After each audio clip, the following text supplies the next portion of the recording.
mohon pertolongan Tuhan, dan dengan demikian dia terhindar dari kesombongan.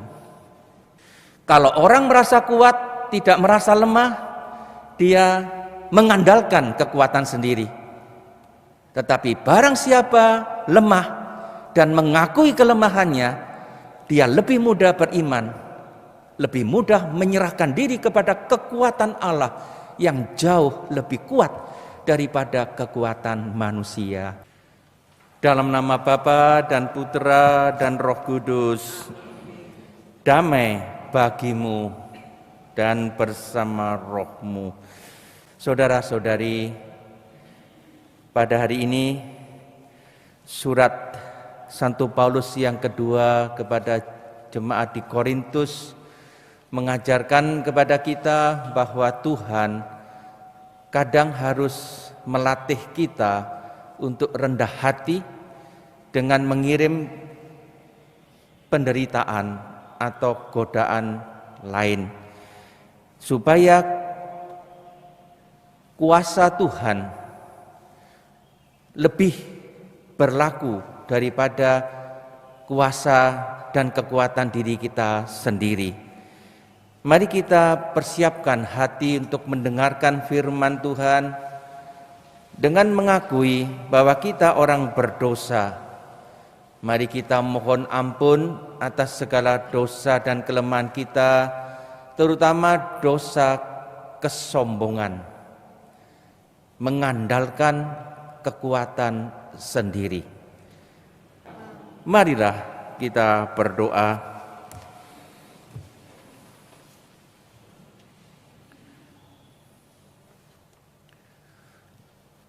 Allah Bapa yang Maha Kasih, kami bersyukur karena Engkau senantiasa menguatkan kami, hamba-hambamu yang lemah ini.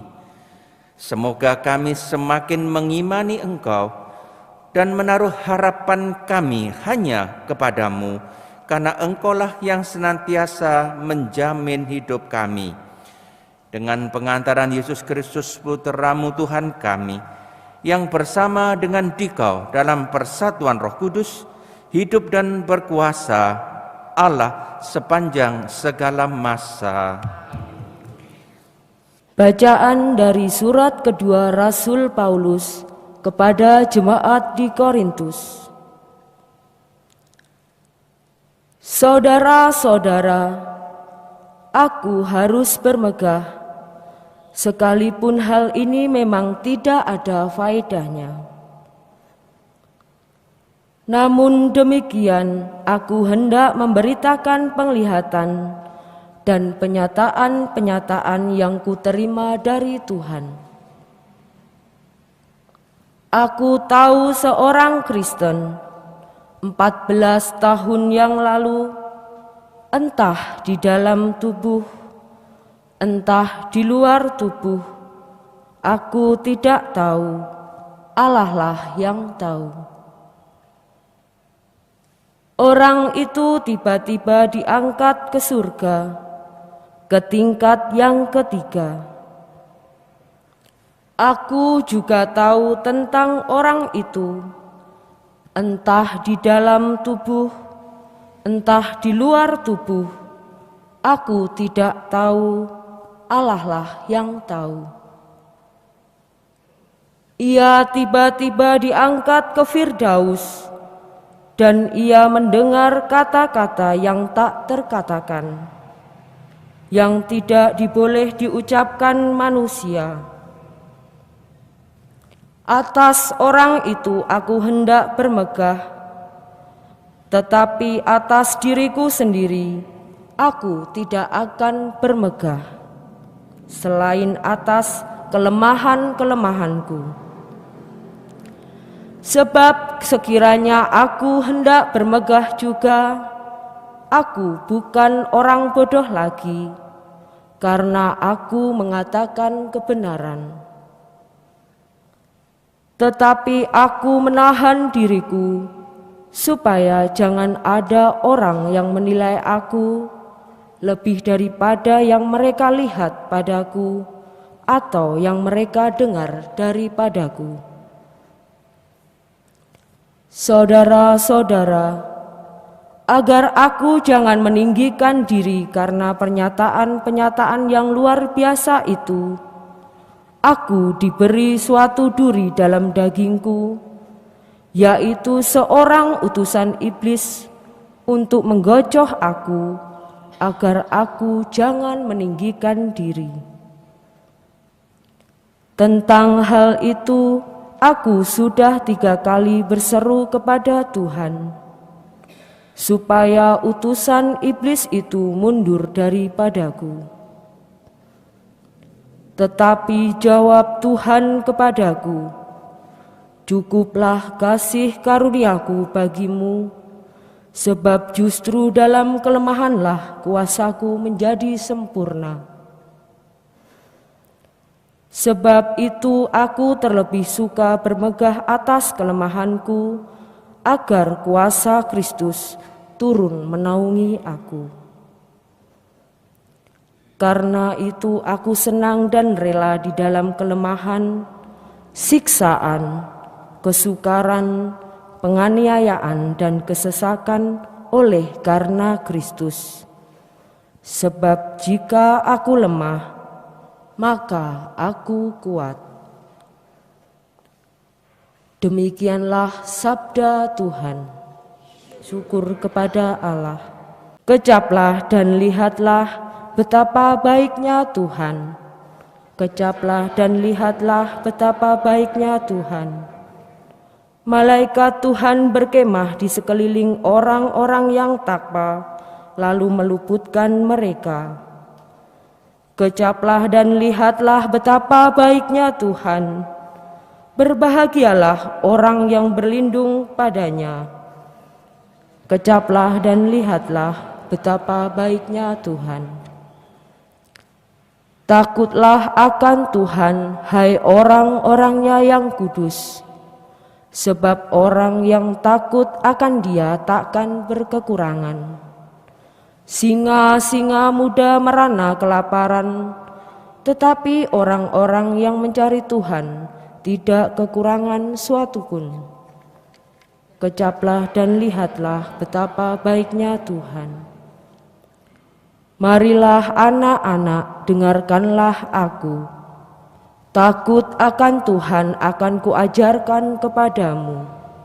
Siapakah yang menyukai hidup? Siapakah yang mengingini umur panjang untuk menikmati yang baik?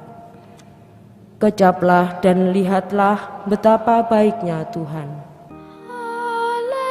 Haleluya, haleluya, haleluya.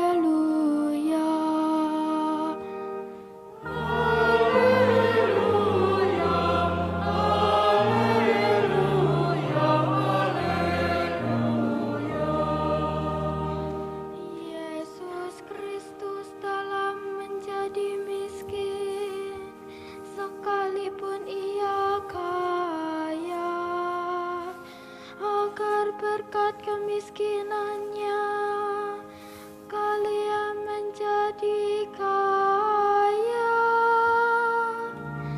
Haleluya, haleluya,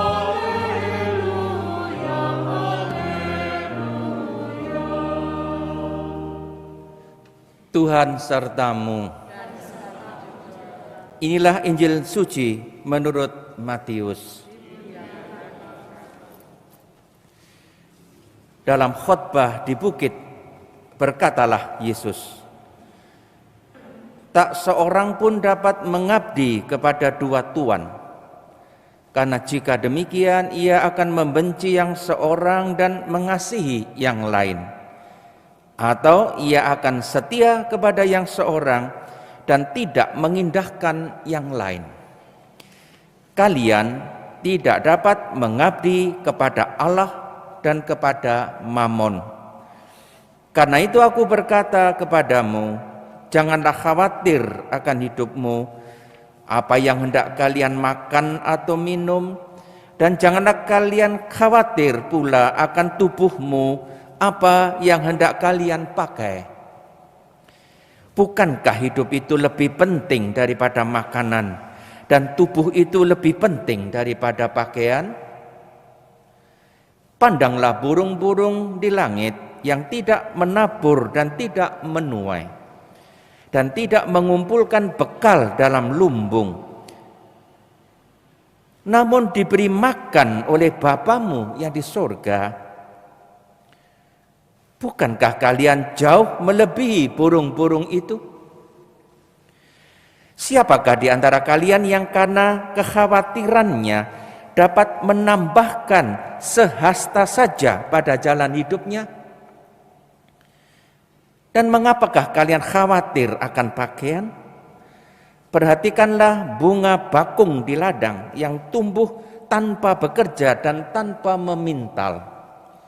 Namun aku berkata kepadamu, Salomo dalam segala kemegahannya pun tidak berpakaian seindah salah satu dari bunga itu. Jadi, jika Allah begitu mendandani rumput di ladang yang hari ini ada dan esok dibuang ke dalam api, tidakkah Ia akan lebih lagi mendandani kalian, hai orang-orang yang kurang percaya? Janganlah kalian khawatir dan berkata, apakah yang akan kami makan? Apakah yang akan kami minum? Apakah yang akan kami pakai? Semua itu dicari bangsa-bangsa yang tidak mengenal Allah. Akan tetapi Bapamu yang di surga tahu bahwa kalian memerlukan semuanya itu. Tetapi carilah dahulu kerajaan Allah dan kebenarannya, maka semuanya itu akan ditambahkan kepadamu. Sebab itu janganlah kalian khawatir akan hari esok, karena hari esok mempunyai kesusahannya sendiri. Kesusahan sehari cukuplah untuk sehari.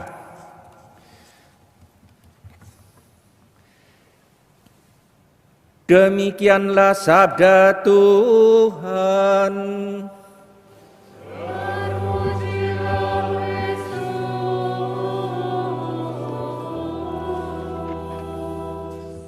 Saudara-saudari yang terkasih dalam Kristus, beberapa hari belakangan ini bacaan pertama diambil dari surat kedua Rasul Paulus yang bunyinya terasa aneh bagi kita. Dia membanggakan diri sebagai Rasul Kristus yang bekerja keras, yang banyak menderita, lapar, dipukuli, disesah. Mengapa? Karena Paulus berhadapan dengan rasul-rasul palsu yang meragukan kerasulannya itu dan yang mementingkan hal-hal duniawi, mementingkan darah Yahudinya, mementingkan kepandaian bicara, mementingkan penglihatan, mementingkan bahasa roh dan sebagainya. Rasul-rasul palsu ini menekankan semuanya itu, lalu menjadi sombong dan melecehkan Paulus.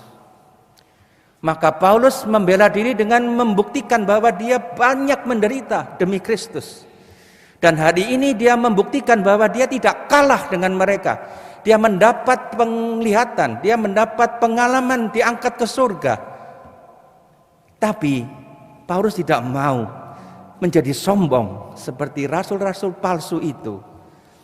Maka tadi dikatakan supaya dia tidak sombong, maka Tuhan memberikan sesuatu dalam tubuhnya, duri. Entah apa maksudnya, tapi mungkin sekali penyakit-penyakit. Supaya dia tidak sombong, Tuhan memberikan penyakit kepada Paulus.